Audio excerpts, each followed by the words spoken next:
thank you, Virginia Women for Trump, for this incredible opportunity to talk with you today. It is an amazing privilege, and I'm humbled to be here. My name is Candace Duggar, and I'm the co-founder of I Am Not. We are a platform that helps children tell their stories of bullying and abuse while protecting their identity. I am here today to share with you what might be one of the greatest forms of unspoken injustice in the world amongst our youth. At a minimum, it is the most prevalent form of youth abuse in our nation. Bullying is a topic that most adults simply don't understand. In my opinion, it needs a different word. Bullying does not do it justice. This is not the teasing and harassing of previous generations. It is vile, it is violent, it can be sexually aggressive in nature. It is truly one of the most horrific things I've ever seen listening to some of the stories of these children. We are talking about even male-on-male rape, and it is not the isolated incidents you've recently heard about in our news here in the area. It is intended to break and overwhelm the spirit of the young person. Bullying, by definition, is an imbalance of power. Kids and adults who bully use their power, such as physical strength, access to embarrassing information, and popularity, to control and harm others. I began to wake up to this cruelty 3 years ago when my oldest son was in 7th grade. I had a child who had gone from happy, doing well in school, to an angry, failing child who really wanted nothing to do with his family.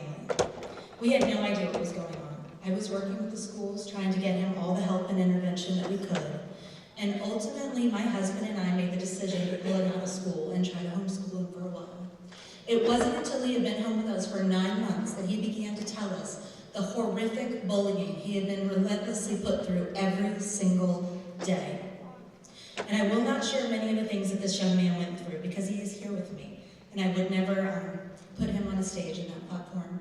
But I will tell you that many times he thought about taking his own life. So here we go. We had our son home with us 2 years, and then a year ago this month, we had a son who was 9 years old at the time. He was on the spectrum, and he was being horrifically bullied in school. I knew he had to have been. He was coming home with bruises and marks on his body. I, as a parent, had been going to the school and trying to work with them. I had been trying to get him help. We had been working with therapists, and I had a child on the spectrum who would come home and tell me every single day, I would rather die than go back there another day. I want you to really let that sink in. I had a 9-year-old son who was a parent you deeply loved, and he was telling me every day I would rather die than go back to school. So what were we going to do? I had some serious health issues at the time. We were already homeschooling one. My husband thought I had gone insane the first time I told him we were going to homeschool a kid because we had graduated from Fairfax County top schools, and that was something we never thought we'd have to do. Ultimately, we decided to pull our son out when we started reading stories of children 7, 8, and 9-year-olds killing themselves now because of bullying. Bullycide is a new term that describes it.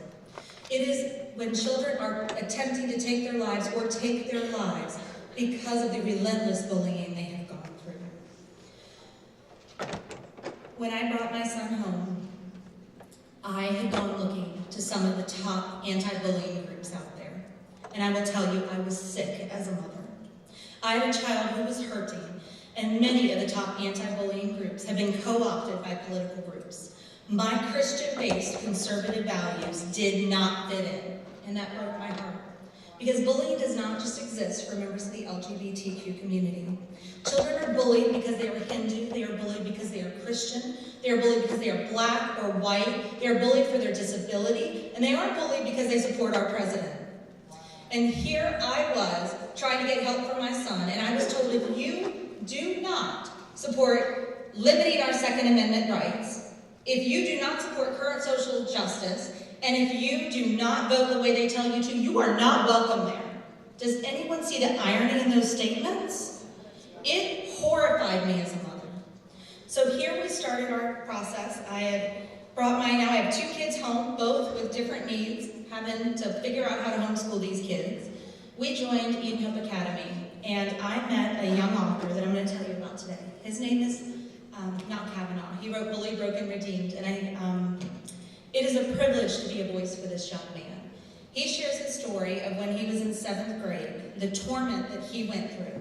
And I'm telling you, this is a book that is written to true actuality of what children go through as 12 years old. It addresses the culture of just violence, the cursing that this kid had thrown at him constantly, the pornography thrown in schools. What these children go through today is something most of us just cannot even begin to imagine. As I listened to his story, it resonated so much with what my own children have been through. And I will tell you, this young man also many times had attempted to take his life. He had called the suicide prevention hotline, and he was told pretty much basically that's school kids. And that made me break my heart. We can do better. We can do better in our communities. We can do better in our churches. We can do better to help these children who are truly hurt and their families are hurt. These are not isolated incidences that I'm sharing with you today. I have had really the privilege to get to know him and his family a little bit more, and I'm going to tell you a secret about him. He wrote his book under Not Kavanaugh, which is a nom de plume. This young man's book was getting ready to be released when the Brett Kavanaugh hearings were coming out. And he made the decision at that time to not put his name to it because of a few things that happened to him in 7th grade when he really felt in order to save his life, he had to hit back. That would be something 30 years from now that would be out to destroy him, because that is what people are after now. For the next bait, the next click, they are out to destroy you.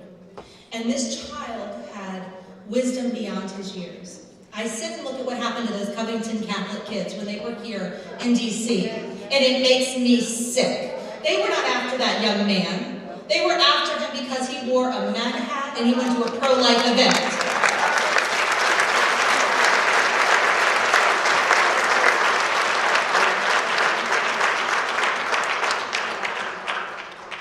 For that alone, they are trying to destroy him. They are trying to destroy his life. They are trying to destroy his school and his family. And we cannot allow this to continue in our country. It is my privilege to stand here in front of you for a First Lady who is bringing this to the forefront and to the light.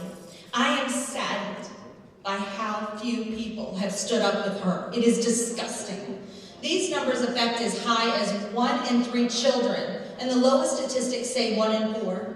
More than 70% never say anything, because the first thing that happens is the parents run to the school, and then the child's lives are threatened. And that has happened to my own children. It is disgusting. We can do better, and we can stand with our First Lady. We can be a voice for these children. Our churches can become involved. The parents can become involved. We women, we will fix this problem. We will stand strong with them. We will stand strong with our First Lady, and we will get behind helping the youth. I have recently teamed up with Paul Coughlin, who's been doing this for 15 years, and he's also a Fox News commentator. I am privileged to be working with him. We are working on programs right now that we believe, personally, if we had a magic wand, we would not go to the schools. We believe the parents are the forefront. We need to get behind our parents. We need to get behind our school boards. We need to get behind our local leaders. We need to be activists at a local level, and we can begin to make a difference. Today, we have both of our books available, and I also have many of our students and supporters here who are wearing their Cardinal Warrior pins. They are standing in solidarity for those who have suffered from bullying. We can do better. We will empower our families and our parents, and we are excited about the opportunity to partner with the Virginia Women for Trump and start a coalition to end this abuse. Thank you.